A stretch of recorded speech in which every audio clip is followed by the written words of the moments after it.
The Story of an Hour by Kate Chopin.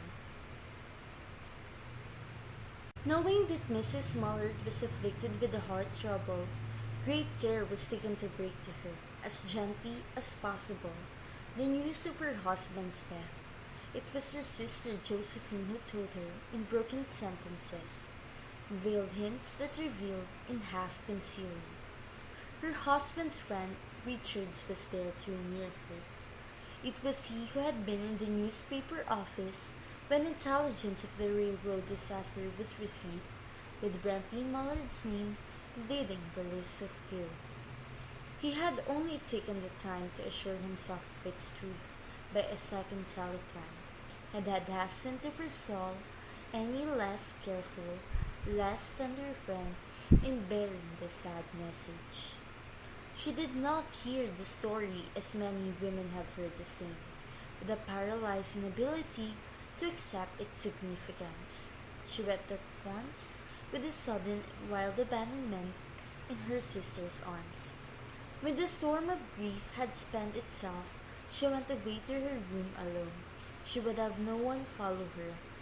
There stood, facing the open window, a comfortable roomy armchair, and to this she sank, pressed down by a physical exhaustion that haunted her body and seemed to reach into her soul. She could see in the open square before her house the tops of trees that were all aquiver with a new spring life. The delicious breath of rain was in the air. In the street below, a peddler was crying his wares.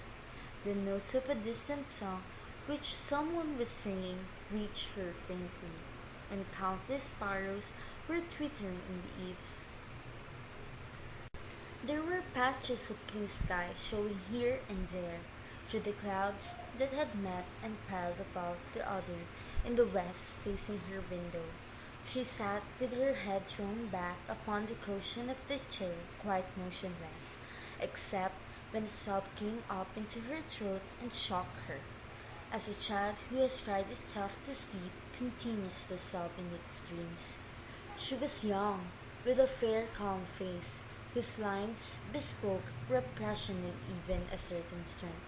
But now there was a dull stare in her eyes. His gaze was fixed away, off yonder, on one of those patches of blue sky. It was not a glance of reflection, but rather indicated the suspension of intelligent thought. There was something coming to her, and she was waiting for it, fearfully. What was it? She did not know. It was too subtle and elusive to know, but she felt it, creeping out of the sky, reaching toward her through the sounds, the scents, the color that filled the air. Now her bosom rose and fell tumultuously. She was beginning to recognize this thing that was approaching to possess her, and she was striving to beat it back with her will, as powerless as her two white slender hands would have been. When she abandoned herself, a little whispered word escaped her slightly parted lips. She said it over and over, under her breath. Free, free, free. The vacant stare and the look of terror that had followed it went from her eyes. They seemed keen and bright. Her pulses beat fast, and the coursing blood warmed and relaxed every inch of her body. She did not stop to ask if it were not a monstrous joy that held her. A clear and exalted perception enabled her to dismiss the suggestion of trivial. She knew that she would weep again when she saw the kind, tender hands folded in death, the face that had never looked save with love upon her, fixed and gray and dead. But she saw beyond that bitter moment a long procession of years to come that would belong to her absolutely, and she opened and spread her arms out to them in welcome. There would be no one to live for during those coming years. She would live for herself. There will be no powerful will bending her in that blind persistence with which men and women believe they have a right to impose a private will upon a fellow creature. A kind intention or cruel intention, made the act seem no less a crime as she looked upon it in that brief moment of illumination. And yet she had loved him, sometimes, often she had not.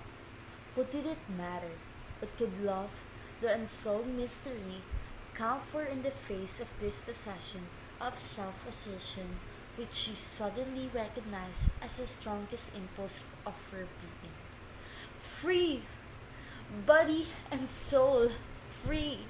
She kept whispering.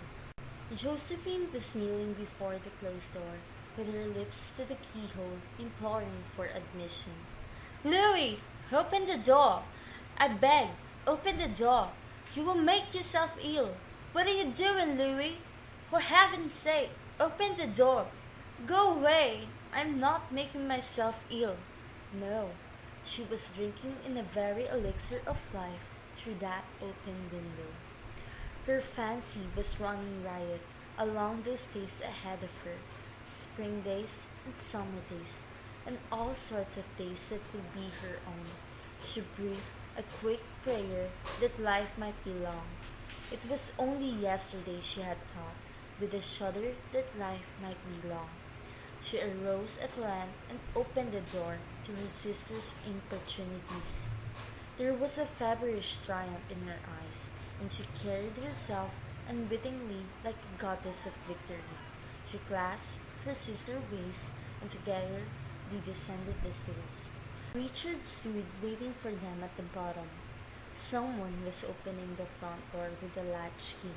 It was Brantley Mullard who entered, a little travel-stained, composedly carrying his gripsack and umbrella. He had been far from the scene of accident and did not even know there had been one. He stood amazed at Josephine's piercing cry, at Richard's quick motion to screen him from the view of his wife. But Richard's was too late. When the doctors came, they said she had died of heart disease, of joy that kills. The Story of an Hour by Kate Chopin.